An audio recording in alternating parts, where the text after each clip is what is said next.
All right. Fisher's market report. I'm going to take the lead on this one. Let's rock through these numbers. Number of active homes currently on the market for the month of March. 81 number of active homes. That's up 8% month over month. Average rental price is down month over month. 2,200 down from 2250, 2210 rather, down from 2250. Average days on markets ticking down. Last month we saw, or I say last month, but this is last month. The previous month, which was February, saw 47, which this month we're an average daily market, days on the market at 41. Let me slow down here so I can speak clearly. And average price per square foot, which, as Mike mentioned on the previous slide here, this is more of a statistic that's kind of captured more in the apartment world, but we like to indicate it. But if you're keeping track of your average rental price, that's obviously going to factor into your average price per square foot. Average rental prices is the number that I like to keep an eye on, and in addition to the average days on market. Getting into the apartment lines down there, it's 17 active apartments on the market here in the Fishers, which is exactly where we were last month.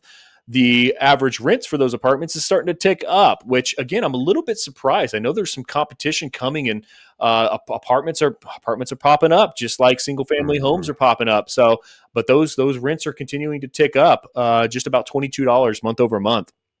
And then your average square foot for your apartment's $1.50. Condos, 13 condos, down from 15 the previous month, and our rents are ticking lower here. So I think this was one that I kind of went wild on the previous month, where the condo price was higher than your single family homes. That's not the case this month. It's 2,100, so there was a little bit of correction in the condo market, and 54 average days on market there in the condo world, which is down from 59.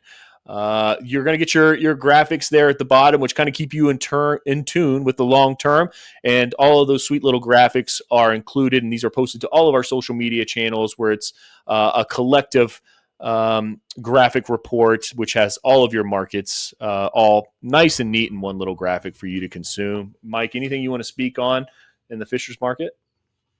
No, I mean we had a bit of a month over month dip, but you could see that the sneak peek into April, the trend line is heading up.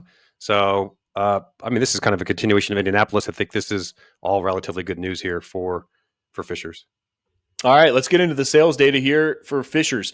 Now, I'm going to jump right over to the number of homes sold, which is up 23% to 84 from last month. We were at 68. Now this is a market I want to watch this one a little bit more closely, because as that local ordinance gets closer to being implemented, are we going to see even a shift in the Fishers market? Is this market going to tick up? Are we going to see that month over month tick up even as a higher percentage, because there's going to be a drive to pick up as many properties as possible in this market? Maybe It your could average it could be.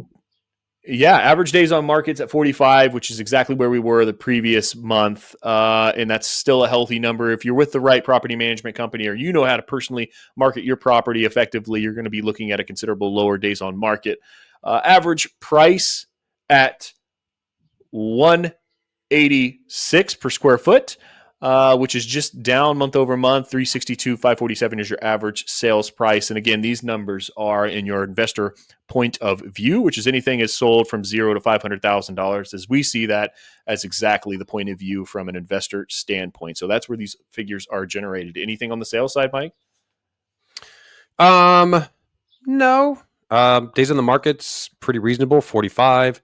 Um, but I mean, gosh, yeah, the month over month sales at plus 23%, and year over year, even is up as well. So, I mean, Fishers is such a strong market. I think it's going to continue to be strong, Yeah. whether that ordinance passes or not. And if that has effect on sales, I think it'll definitely drive some sales. I don't know if it'll move the needle. Yeah. But I know we've got one or two clients already considering purchasing in the Fishers area just because of that potential ordinance. But yeah, again, just kind of slow and steady. Yeah, yeah. Any questions on this market, reach out to us. Happy to help you navigate it, especially with the local changes that are happening on the government level.